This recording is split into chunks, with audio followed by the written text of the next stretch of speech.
just had a pretty big snowstorm, so I decided to grab my coffee and take a walk.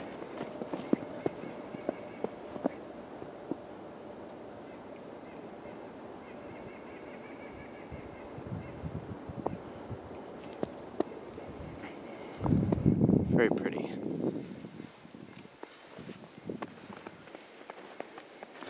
Got my coffee, obligatory coffee, morning coffee. It's actually afternoon, but I woke up really late because it's Sunday. I love sleeping. I made a video about extroverted sensing, how it seemed to trigger something that was more like FI in me. So I guess I'm going to continue that theme, but not from an INFJ perspective or anything, but from just talking about FE and FI. Originally, it wasn't intended to talk about emotions, but it does end up leading to two different ways of expressing oneself and the way that one feels.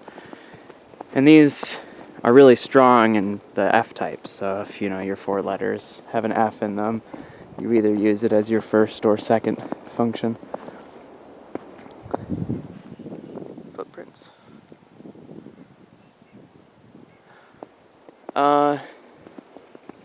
Yeah. And what I've noticed is that the first half of my life was spent growing up in a family that used only one of them.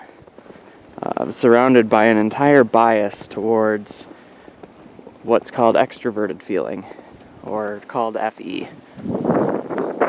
Now, the two types, extroverted feeling and introverted feeling, show themselves pretty differently. And feeling sense is more like when you say, like, I have, or like, I feel it's this way, or I feel that this is the right answer. It's that kind of feeling, not necessarily just emotions. When Jung originally differentiated feeling from thinking, he deemed both of them rational, meaning that they both can make sense, and they both actually are making judgments about things that are, or they actually piece things together in order to make a conclusion. And it's not to be confused with logical, the way that Jung was using it at least. And I think that a lot of times feeling is not logical. And when you tell somebody that they're a feeler and not a thinker, there may be a tendency, if you're not familiar with the system, to sort of be offended by that. Like, hey, are you saying that I don't think about things? The answer is obviously no, you definitely think about things.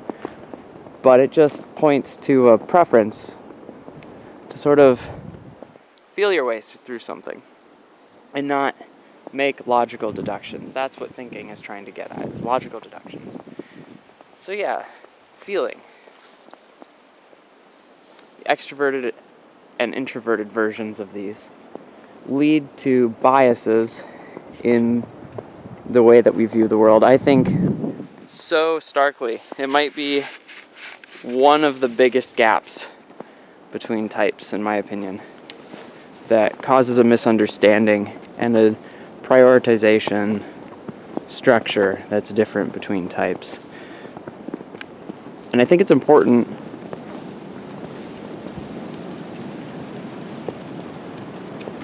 that we talk about both of them as a typological community, I guess. It's really important to understand what they're both trying to do and how they're both useful, how they both can be great, and how they both can be unhealthy.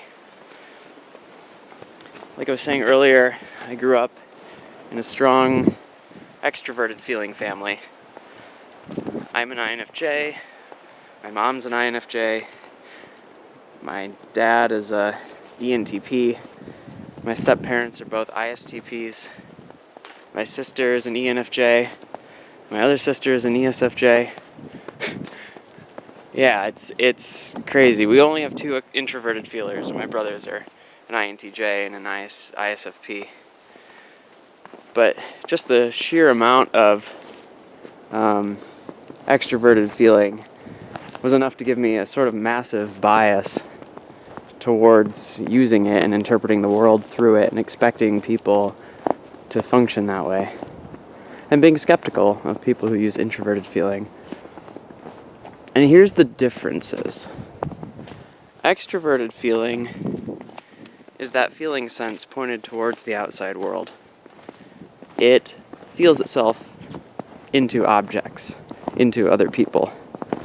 So that if I'm in a room, or somebody with strong extroverted feeling is in a room of people, they're more aware of how the other people are feeling rather than themselves. And it's less of a selfless act as an involuntary act. They just can't help it. That's what they're focused on. And a lot of times it will try to act to sort of like smooth things out. It really wants everything to be positive and sort of conflict-free. And that's sometimes a really good thing. But overall, that's kind of a narrow use of it. You know, having everything to be conflict-free is not always wanted or always necessary, and sometimes is counterproductive. And what you'll often find with extroverted feelers is that they're sort of deeply unaware at first of how they personally feel about something. They look to others to dictate or show them how they should feel. For example, if you put an extroverted feeler, somebody with strong extroverted feeler, or somebody with strong extroverted feeling, in a situation that's sort of morally ambiguous, and everybody else is okay with it, everybody else is like reacting positively to the situation, chances are that at the very least, the extroverted feeler will be tempted to reconsider how they're feeling about something and actually start feeling positively about it because they feel everyone else is feeling positive about it. So what's negative about it? So if everyone's happy, then this is great. Like, everyone's where they should be. There's no real work to be done. You should just tag along. And similarly, if everyone's sad about something or upset about something, they'll usually follow along to some degree. This is an overgeneralization, of course, because, you know, we all have our own values to bring to the table, and different situations can elicit different things from us. But as a general rule, when all other things are equal, extroverted feeling is a little bit more go with the crowd. But it's also very impersonal, like, in a way. It is so much more focused on other people's emotions and cueing into them, that it can actually be very selfless seeming. Seeming is very important. Selfless seeming, because it's concerned with other people's needs. And this can go on for a while, and after a while, people with extroverted feeling can actually start to feel very tired, and then they sort of withdraw their sentiment and get tired or angry or upset. Nobody else really knows why, because they haven't given any cues about it. And it's usually because the extroverted feeler is having sort of like a value system attack, where it's like, no, I've put up with this far too long because I thought it would make you happy, but now I realize I'm not okay with it. That's something to be avoided. I don't think that's a very healthy expression of it. People with extroverted feeling need to learn to assert themselves and not really only care about the fluffy goodness. If you don't like something, say it. Introverted feeling is very deeply personal, pointed internally. And instead of being aware directly of how other people are feeling in a room, it's aware of how the room is feeling by monitoring how they're feeling, like how they are personally reacting to a situation, and then judging it based off of that. So it's a bit of the inverse. They both can be aware of the same things. It's not like introverted feelers aren't aware of how other people feel. That's not true at all. It's that they know how other people feel by sort of mimicking those states within themselves and then projecting it onto other people. It's a bit of a subtle distinction, but it's really important and actually pretty large. The subtlety is huge, I guess I could put it. Oh my god, the coffee is not hitting me yet. Like, I am having a severe lack of dopamine attack.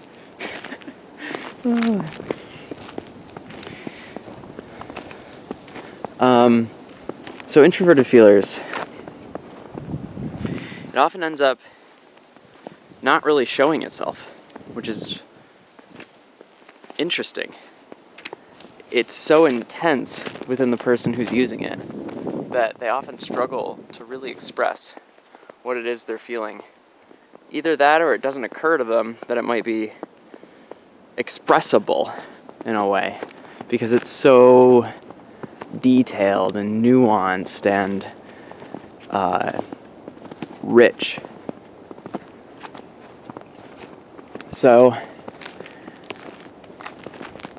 that ends up making it look like people who use strong introverted feelers, oh my god, it's like a bug antenna, like my feelers, no. Strong introverted feeling end up looking a little less outwardly emotional. They can actually look kind of cold. And I wouldn't say unexpressive, but certainly a little bit more standoffish with their emotions and their states. Nothing could be further from the truth. And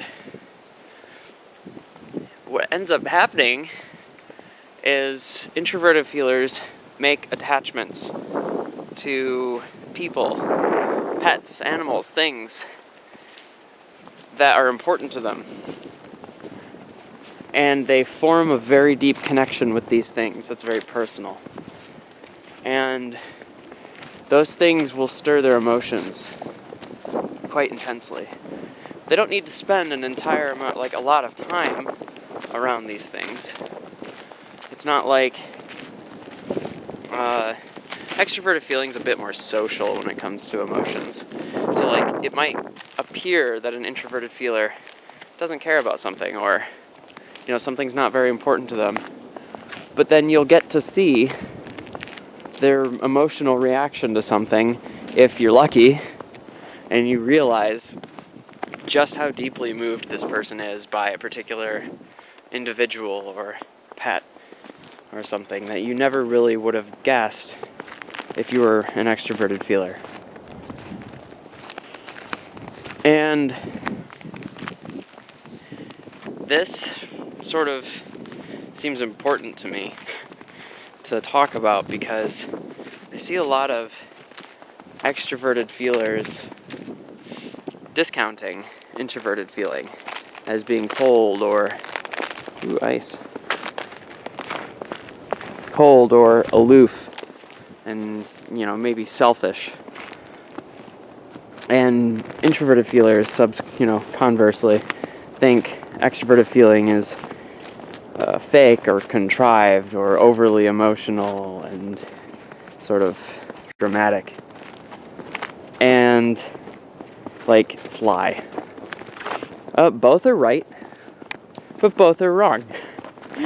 At their healthiest levels, I don't think either of them should be skeptical of each other at all. I think they both work perfectly, and we need both approaches. If there was only introverted feeling, then nobody would basically express anything directly, and there wouldn't be cultivation of good feelings necessarily. I mean, these are extremely broad strokes with the pen, so, spot me that a little bit, if you would.